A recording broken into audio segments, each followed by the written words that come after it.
So one of the key things I'm picking up there is the impartiality, the fact that some advice is biased in terms of either their frame of mind or towards certain things that they need to have in terms of targets, and not necessarily is fit for purpose. And a lot of that is about sort of empowering people with the knowledge, the information. So you sort of share your sort of experiences, your knowledge, or you sort of describe it in a way where they can get the information. So you signpost and so forth in terms of your personal thing, and then you try to be in a position where you're asking the right sort of coaching questions, and then hopefully as a result of the knowledge, the information, and then obviously the coaching questions, you get to a position where a better decision is likely to be made. Yeah, absolutely. Saf, you mentioned something about influencers earlier on, and grandparents. One of the things with the Ladder for Black Country picked up. So when we set this initiative up, it was the Express and Star, and lots of good news stories were going into the Express and Star about how an apprenticeship has changed people's lives. And I thought I knew everything about this industry. What we picked up when we spoke to the individuals who joined an apprenticeship, there was two things. Why did you suddenly choose to do an apprenticeship with us? And it was that grandparents were becoming more of an influencer because parents were at work, grandparents were looking after their grandchildren, but grandparents still read the Express and Star. So they were picking this paper up and talking about this person went to your school. And one of the other things that we did, that we said the Express and Star was really important. When you put the stories in the paper, we don't want just Blakemores or British Aerospace or Rolls-Royce or Jaguar Land Rover. We want Sid's Butchers and Pelsall Dentistry Practice, because some people, especially when they've been told most of their life that they're not particularly good and their confidence has been knocked, they will look at a story about someone who went to do an apprenticeship with Rolls-Royce, and they'll think, well, that couldn't be me. I would never get a job at Rolls-Royce.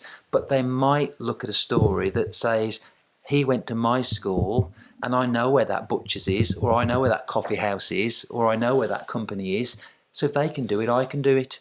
And we found that the grandparents were more of an influencer. I think also companies need really good strategies. So it's all right to say we're going to find more females and put them into engineering. I think that's quite a dangerous thing to do. So if a 55-year-old grey-haired old bloke like me goes into a school and tries to persuade young ladies to go into engineering, I'm not sure I'm the right person to do that. So when we felt we need to do something different here, we had a longer term strategy to go into industry and find a female who was already in engineering manufacturing, recruit that person, train them up to be a teacher, and then go into the school and talk about her engineering journey. But not... I don't like any type of discrimination, and just by putting positive in front of discrimination, I'm still uncomfortable with that. What I prefer is being proactive, thinking outside the box, doing things for the right reason.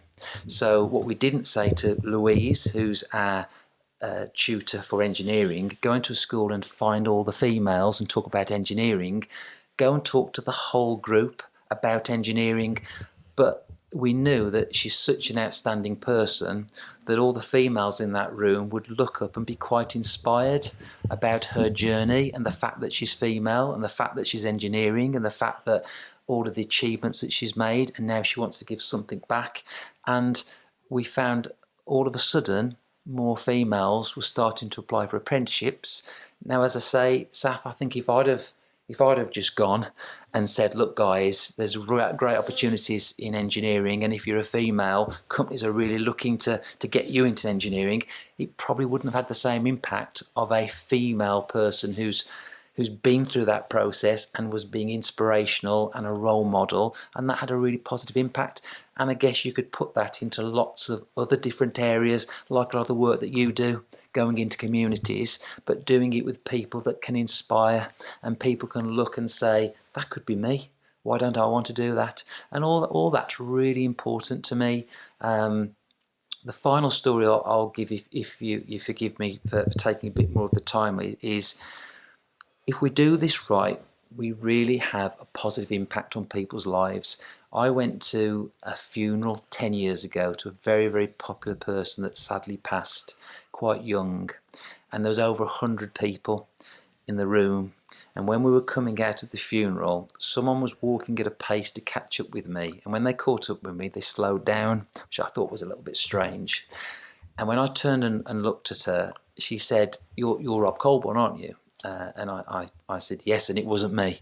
And she said, my name's Claire Arrowsmith. I don't know if you remember me. And I said, I do remember the name. And she said that she came with a friend many, many years ago who wanted to do an apprenticeship in accountancy. And when I interviewed the young lady, I said to Claire, do you want to come in and sit in as well? And I sold the apprenticeship for accounts, and Claire said to me afterwards, I'd quite like to do that. What do I have to do next? And I said, go home, tell your parents, and we'll organise another meeting.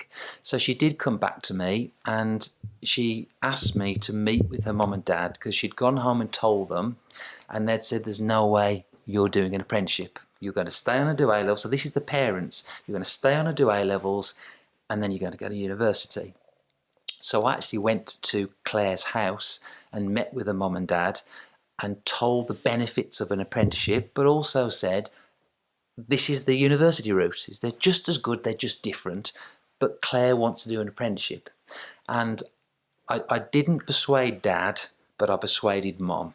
And Mum obviously wore the trousers because Claire came and did an apprenticeship with us. And I placed Claire into an accounts firm, and she did a level 2, and then she progressed to a level 3. And then I moved on to do other projects. And Claire was pretty much saying to me, I'm the office manager in that same organisation that you put me in. I've left to have 3 children, and I've gone back to the company, and it changed my life, so thank you. And she put a hand out to shake my hand.